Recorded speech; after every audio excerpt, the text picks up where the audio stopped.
41. Rejecting.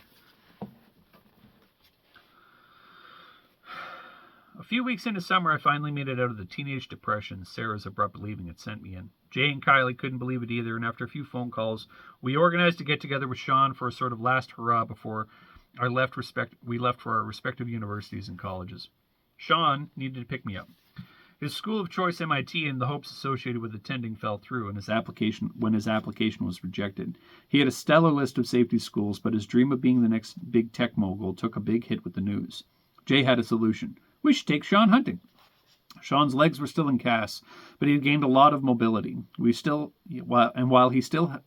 While he recovered, he got really good at moving around in a wheelchair. Jay and I picked him up and gingerly got him into a set of oversized camo coveralls. The wheelchair would just get bogged down in the woods, so we grabbed a wheelbarrow and a set of cushions from the Tomsley patio furniture and took turns hauling Sean up the hill to our hunting blind. I can't really tell you when the blind became both Jay's and mine, but given some of our most sentimental moments been there, I assumed he just signed my name on the deed, knowing I wouldn't reject it, and that wasn't even after me puking on him. When we got to the spot early in the morning, Jay got Sean situated in the newest of the discarded lawn chairs and grabbed a stump for himself. I checked my rifle scope, as did Jay, and we gave Sean the shotgun and let the woods get used to us like before. I appreciate the thought of bringing me out here, guys, Sean began, but I'm really making a good recovery. There's no need to put me down out here. We snickered under our breath, trying to remain quiet for the sake of calling another coyote. Someone had to stop you, Jay said. MIT letting you down like that? Now our evil genius has a motive. It was really now or never. Where do you guys think you'll go now? I asked. University of Edmonton is the most promising, but I applied there with a working set of legs, Sean admitted. I got U of E too, I said, surprised. I could give you a hand out there until you're back on your feet. Literally, Jay laughed.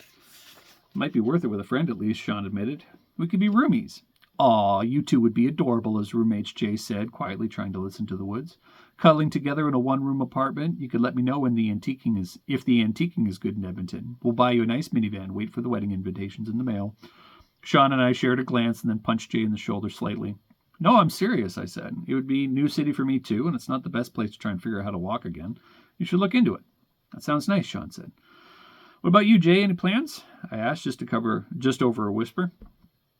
The plan was to shoot a coyote or two, but you guys here, I'm sure starting to wonder about that, he said. We all snickered a bit more than we should while hunting. Staying in town and working with Dad on the farm. I've got a part-time mechanic skid set up at the dealership too. Kylie staying too? Sean asked. Nah, she has some scholarship at St. John's Uni in Fredericton, Jay said, a serious look forming on his face. We'll see each other on weekends, but it's still going to be a bit of a change. Why don't you go with her? Find a part-time gig there instead, Sean asked. And give up Grammy's cooking? Hell no, Jay said. I love my Kylie, but gravy is gravy, man. We were beyond taking the hunting serious at this point and burst out laughing. Our boisterous laughs flushed a deer out of the adjacent woods across the field. It came out with a huff and began to stomp on the ground, displaying a majestic form for all the world to see. He couldn't see us, but knew we were out there, and the deer's antlers still had the mossy felt on them. Jay shut us up, and we watched the buck stand there, defiantly wild as the three of us stared in awe from the cover of the blind. It eventually caught our scent and bounced into the woods behind it. Well, that was something, Sean said, after we could no longer hear it moving through the woods. Yeah, Jay said. Can't find that in the city. No, you can't, I said. We let the woods get quiet again, and Jay pulled out a call. He called for about half an hour every 5 minutes or so, but nothing came out. Still, the morning was worth it. We quietly agreed that it was time to go back and loaded Sean back into the wheelbarrow.